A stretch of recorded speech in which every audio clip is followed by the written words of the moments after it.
जून 2026 में हमारा CS का एग्जाम है और ऑलमोस्ट 5 महीने बचे हैं प्रिपरेशन के। Is this time sufficient? Depends. अगर आप प्रॉपर स्टडी प्लान के साथ पढ़ाई कर रहे हो तो बिल्कुल सफिशिएंट है, लेकिन अगर आप बहुत कैजुअल मूड में हो जाएगा, कर लेंगे, इधर उधर से सुन के अलग अलग स्टडी प्लान फॉलो कर रहे हो, then it is going to be difficult. तो अब हम कैसे इंश्योर करें कि ये जो हमारे पास ऑलमोस्ट 5 महीने का टाइम है उसका बेस्ट यूटिलाइजेशन करें, जिससे हमारा जून 26 का एग्जाम एक बार में क्लियर हो जाए। This is what we are going to discuss in this video. Hello my star students, I am CS Vinita Vaid. I am a qualified company secretary. I got AIR 4 in CS Professional, AIR 6 in CS Executive. और जैसे मैंने start में बोला कि जून 26 में आपका exam है, उससे पहले आपको बहुत सारी चीज़ें करनी होंगी, जैसे लेक्चर्स कंप्लीट करने हैं, फिर खुद से एक बार पढ़ना है जिसको हम बोलते हैं फर्स्ट रीडिंग या सेल्फ स्टडी, और उसके बाद रिविजन करना है। ये तो हो गए मेन फेजेस। इसके साथ आपको पास्ट एग्जाम क्वेश्चंस भी देखने हैं और मॉक टेस्ट भी देना है। बहुत सारी चीज़ें साथ साथ में करनी होती है, मॉड्यूल रेफर करना, समरी नोट्स बनाना and a lot of things. तो how do we plan them? तो अगर हम हमारे एक स्टडी प्लान का ओवरव्यू लें तो 3 फेजेस होते हैं हमारे स्टडी प्लान में, ठीक है। So the first phase is your lectures का phase. The second phase will be your first reading. First reading यानी कि आपने लेक्चर्स में टीचर के साथ तो पढ़ लिया, उसके बाद जब खुद से पहली बार पढ़ रहे हैं, that is your first reading, and then comes your revision. तो ये जो 3 फेज है, इसके लिए आपके पास एक टारगेट डेट तय होना चाहिए कि कब तक क्या कंप्लीट करना है।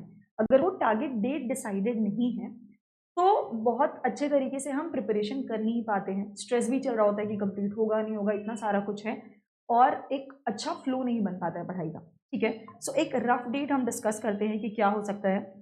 मैं दोनों चीज़ों के लिए बात करूंगी, सिंगल ग्रुप के लिए अटेम्प्ट करें वो भी, और बोथ ग्रुप के लिए भी। अगर सिंगल ग्रुप के लिए जा रहे हैं, so for one group, any of the groups, group 1 या ग्रुप 2, अगर सिंगल ग्रुप है, then you should target to complete all your lectures, watching all your lectures by 20th March, ठीक है।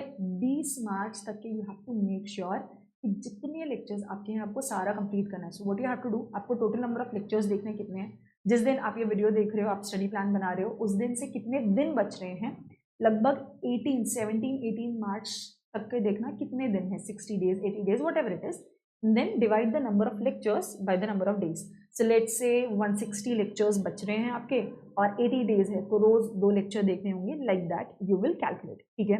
अगर सिंगल ग्रुप दे रहे हैं तो, अगर बोथ ग्रुप दे रहे हैं बहुत सारे लेक्चर्स होंगे, बट आपने बहुत पहले से शुरू भी कर दिया होगा, ठीक है।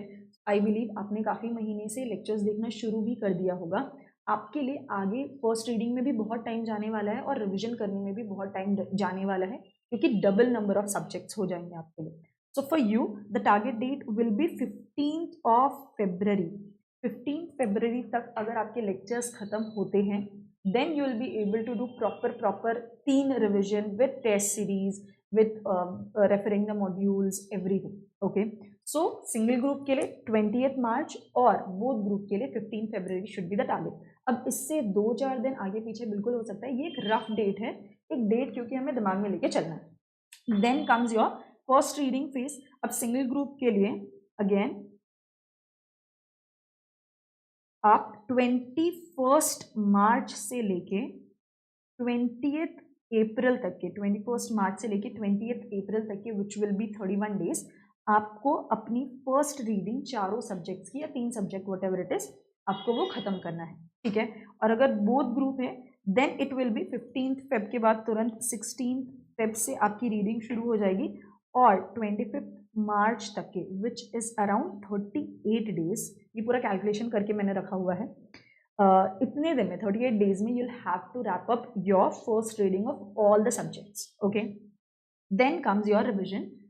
कितने रिविजन करने चाहिए, ये हर स्टूडेंट का सवाल होता है।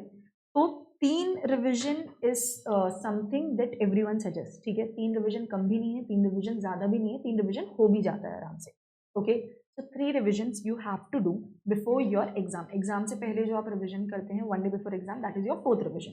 तो फर्स्ट रीडिंग के बाद आपके 3 रिविजन्स हो जाने चाहिए, जिसके लिए आपको एक ग्रुप में टाइम मिलेगा 21 अप्रैल से लेके लास्ट आपका मई पूरा खत्म होता है 1 जून आई गेस, तब तक के that is 42 days, 1 June 42 days, ठीक है। और बोथ ग्रुप के लिए यू विल गेट 26 मार्च से 1 जून, दैट इज 68 डेज। ये जो रिविजन वाला टाइम होता है ये बहुत ज़्यादा इंपॉर्टेंट होता है। यहाँ पर आपको मल्टीपल रिविजन्स करने हैं, इसलिए सबसे ज़्यादा टाइम इस फेज को दिया जाता है।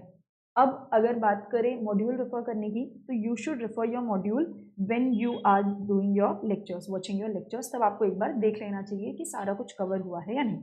ओके, अगर आप मॉक टेस्ट दे रहे हैं तो जो चैप्टर वाइज मॉक टेस्ट होता है वो आप फर्स्ट रीडिंग के टाइम पे दे सकते हो। जैसे जैसे आपके चैप्टर्स खत्म हो रहे हैं एक बार रिवाइज किया और आपने चैप्टर वाइज टेस्ट दे दिए। जो आपके फुल सिलेबस मॉक टेस्ट होते हैं वो आपको रिविजन के टाइम देना होता है, ठीक है। फर्स्ट रिविजन में एक full syllabus mock test, second revision में एक दूसरा फुल सिलेबस मॉक टेस्ट, और थर्ड रिविजन में जो भी आपने गलतियां आपको पता चली है, जो भी आपको लग रहा है कि यहाँ पर जो और इम्प्रूवमेंट करना है, एग्जाम में एक दिन में कैसे पढ़ेंगे, वो सारा कुछ प्रिपेयर करना है, that you do in your third revision. So that's how you plan your next 5 months for June 2026 exam, ठीक है। तो ये एक रफ डेट्स अगर आपके दिमाग में रहता है ना, तो आपको पता होता है कि सारी चीज़ें आपको प्लान कैसे करनी है, किस दिन क्या करना है, ठीक है। सो आई होप ये डेट्स के लिए हम क्लियर हैं, and I hope you got a rough idea of how to prepare your study plan. इसके अलावा बहुत सारी चीज़ें I will be discussing in this channel in the upcoming videos, कि कैसे प्रिपेयर करना है, कैसे रिवाइज करना है, मैंने कैसे रैंक लाया था, and a lot of things. So yes, keep following this page, this channel, and I'll see you soon in the next video. Bye bye, take care, all the best.